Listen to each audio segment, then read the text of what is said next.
आज रंधावा हवेली में एक ऐसी जंग छिड़ने वाली है जहां स्टैंडर्ड की ऊंची दीवारों को साइली की बेबाकी गिराकर रख देगी। एक तरफ अमीरियत का घमंड है तो दूसरी तरफ एक पत्नी का अपने पति के लिए अडिग विश्वास। लेकिन असली ट्विस्ट तब आता है जब साइली के ये शब्द सचिन के दिल के दरवाजे पर दस्तक देते हैं। पर क्या उसका टूटा हुआ भरोसा साइली को माफ कर पाएगा? आज के एपिसोड में प्यार, टकरार और आत्मसम्मान की एक ऐसी दास्तान लिखी जाने वाली है जो हर किसी को सोचने पर मजबूर कर देगी। तो चलिए शुरू करते हैं क्या कुछ हुआ है आज के एपिसोड में। तो आज के एपिसोड की शुरुआत में हरकिरण के पिता सिम्मी के पिता और सचिन पर बरस पड़ते हैं। उनका ईगो इस बात से होता है कि सिम्मी ने उनके कनेडियन बेटे को छोड़कर एक मामूली ड्राइवर को चुन लिया। वो सचिन को 2 कौड़ी का ड्राइवर कहकर नीचा दिखाते हैं और रंधावा परिवार के स्टैंडर्ड पर सवाल उठाते हैं। सिम्मी के पिता सफाई देने की कोशिश करते हैं कि उनके लिए बेटी की खुशी सबसे ऊपर है, लेकिन हरकिरण के पिता का गुस्सा शांत नहीं होता। इधर अपने पति की बेइज्जती होते देख साइली से रहा नहीं जाता। वो बीच में आकर हरकिरण के पिता को रोक देती है। भेस बदलकर आई साइली सबके सामने ड्राइवर की अहमियत समझाती है। वो कहती है कि ईमानदारी से किया गया कोई काम छोटा नहीं होता और ड्राइवर्स ही देश को जोड़कर रखते हैं। इधर साइली बड़े गर्व से बताती है कि उसका पति भी एक ड्राइवर है जो अपने मजे के लिए नहीं बल्कि जिम्मेदारियों के लिए दिन रात काम करता है। वो समझाती है कि एक अच्छा इंसान बैंक बैलेंस से नहीं बल्कि उसके स्वभाव और रिश्तों से जाना जाता है। साइली साफ कर देती है कि अगर कोई लड़की ऐसे लड़के को चुनती है जो दूसरों का ख्याल रखता है तो उसने सही जीवन साथी चुना है। यह सुनकर वहां मौजूद हैरी हैरान रह जाता है कि साइली शादीशुदा है। तभी साइली की बातें सुनकर बीजी खुश हो जाती है और हरकिरण के पिता को वहां से निकल जाने को कहती है। इधर सिम्मी की मां भी अपनी बेटी की खुशी का हवाला देकर उन्हें वहां से जाने को कह देती है। तो बेइज्जत होकर हरकिरण के पिता वहां से चले जाते हैं। इधर बीजी और सिम्मी दोनों साइली की तारीफ करते हैं कि उसने दुश्मन की बोलती बंद कर दी। तभी दूर खड़ा सचिन ये सब देख और सुन रहा होता है। साइली की बातों ने उसे अंदर तक छू लिया होता है, लेकिन उसकी खामोशी में अब भी नाराजगी होती है। वो साइली के पास आता तो है लेकिन बिना कुछ बोले उसके करीब से निकल जाता है, जिससे साइली का दिल बैठ जाता है। अगले सीन में रात का सन्नाटा छाया हुआ होता है, लेकिन सचिन के पेट में भूख की हलचल मची होती है।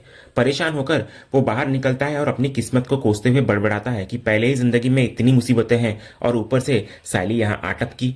उसे डर है कि अगर सिम्मी के खतरनाक घरवालों ने साइली को देख लिया तो लेने के देने पड़ जाएंगे। जैसे ही सचिन पीछे मुड़ता है वो चौंक जाता है। साइली वहां खड़ी होती है, हाथ में खाना की थाली लिए। वो सचिन को बताती है कि उसने सचिन को भूख से तड़पते हुए देखा और जानती थी वो कि उसे यहाँ का खाना पसंद नहीं आएगा, इसलिए वो खास उसकी पसंद का खाना लेकर आई है।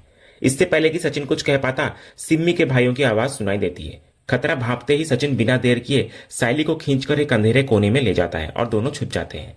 इस छुपा छुपी में दोनों एक दूसरे के बेहद करीब आ जाते हैं। खामोशी में सिर्फ उनकी सांसें सुनाई देती है और नजरें एक दूसरे पर टिकी होती हैं। कुछ पल के लिए गुस्सा और नाराजगी पीछे छूट जाते हैं। फिर भाइयों के वहां से चले जाने के बाद दोनों चैन की सांस लेते हैं। फिर खतरा टलते ही सचिन फिर से साइली को जाने को कहता है। इधर साइली अपनी गलती मानती है और माफी मांगती है, लेकिन सचिन सुनने को तैयार नहीं होता। वो साइली को वहां से चले जाने को कहता है तो साइली खाना वहीं छोड़कर जिद पर अड़ जाती है कि वो माफी मिले बिना नहीं जाएगी। भूख से मजबूर सचिन आखिरकार वो खाना खा लेता है, जिसे छुपकर देख रही साइली को तसल्ली मिलती है। इधर इतने में सिम्मी वहां आ जाती है और सचिन को खाते देख उसको शक होता है कि वो भागने की फिराक में है। साइली को छुपकर देखता हुआ पाकर सचिन जानबूझकर सिम्मी के सामने वफादारी का नाटक करता है। वो कहता है कि जिसने खुद धोखा खाया हो वो किसी और को धोखा नहीं दे सकता। साइली का दिल तोड़ने के लिए वो सिम्मी का हाथ थामकर वादा करता है कि वो उसे कभी धोखा नहीं देगा। तो सचिन का यह झूठा वादा साइली के दिल पर खंजर की तरह लगता है, लेकिन अब स्थिति एक नए मोड़ की तरफ बढ़ रही होती है। दूसरी तरफ साइली अपने कमरे में जाकर लेट जाती है, लेकिन नींद उसे भी नहीं आ रही होती। तभी उसको एहसास होता है कि सचिन उसकी खिड़की से अंदर झांक रहा है। तो साइली तुरंत आंखें बंद करके सोने का नाटक करती है ताकि सचिन को उसकी फिक्र महसूस हो सके। सचिन के जाने के बाद साइली को तसल्ली मिलती है कि नाराजगी के बावजूद सचिन के दिल में उसके लिए प्यार और परवाह अब भी बाकी है। अगले सीन में देशमुख परिवार पर रेणुका, आकाश और तेजस अपने अपने फोन न मिलने से परेशान होते हैं। रोशनी भी इधर डरी हुई होती है क्योंकि चिट्टी के लगातार कॉल आ रहे होते हैं उसके फोन पर, और अगर किसी ने देख लिया तो मुसीबत हो जाएगी। तभी रिया सबके फोन लेकर सामने आती है। रेणुका और आकाश हैरान होकर वजह पूछते हैं तो रिया बताती है कि घर का माहौल सुधारने के लिए उसने सोशल मीडिया का एक नया फोन बॉयकॉट चैलेंज शुरू किया है। रिया ऐलान करती है कि अगले 7 दिनों तक कोई फोन इस्तेमाल नहीं करेगा और जीतने वाले को इनामी राशि मिलेगी। पैसों की बात सुनकर तेजस और रोशनी तुरंत तैयार हो जाते हैं। रोशनी को लगता है कि इस पैसे से वो ममता आंटी का कर्जा चुका सकेगी। रेणुका को भी इसमें फायदा दिखता है कि फोन के बिना वो घर वालों से काम करवा सकेगी। फिर सबकी रजामंदी के बाद रिया सारे फोन एक बॉक्स में बंद करके ताला लगा देती है और निगरानी के लिए कैमरा भी सेट कर देती है। अगले सीन में सिम्मी के घर पर बीजी नए जमाने के प्यार पर चर्चा करती है और कहती है कि रूठना मनाना तो प्यार का सदियों पुराना हिस्सा है। उनकी बातें सुनकर सचिन यादों में खो जाता है। उसे सुबह का वो मंजर याद आता है जब साइली ने माफी मांगने के लिए चिट्ठियां और रॉकेट भेजे थे, लेकिन सचिन ने उन्हें ठुकरा दिया था। इसके बाद बीजी समझाती है कि तकरार के बिना प्यार में मजा नहीं आता, जो सचिन को सोचने पर मजबूर कर देता है। तभी सचिन को एक और नजारा याद आता है। जब वो घर से बाहर निकल रहा था, वहां बोर्ड पर फूलों से 2 बड़े एस लेटर्स बने हुए थे। साइली ने बड़ी उम्मीद से उन फूलों के जरिए सॉरी कहने की कोशिश की थी, लेकिन वहां खड़े हैरी ने इसका मतलब कुछ और ही निकाल लिया था। उसने खुशी से कहा कि एस फॉर सचिन और एस फॉर सिम्मी। ये सुनकर सचिन का गुस्सा और बढ़ गया था और साइली की वो खामोश कोशिश नाकाम हो गई थी। इधर बीजी बताती हैं कि एक बार उनके पति ने बिना पूछे उनकी सहेली की शादी करवा दी थी, जिस पर वो बहुत नाराज हो गई थी। ये सुनते ही सचिन को साइली का वो धोखा याद आ जाता है जब उसने बिना बताए जूही की शादी कराई थी। ठीक उसी वक्त वहां डेकोरेशन का काम कर रही साइली सचिन के सामने आती है और अपने कान पकड़कर माफी मांगने का इशारा करती है।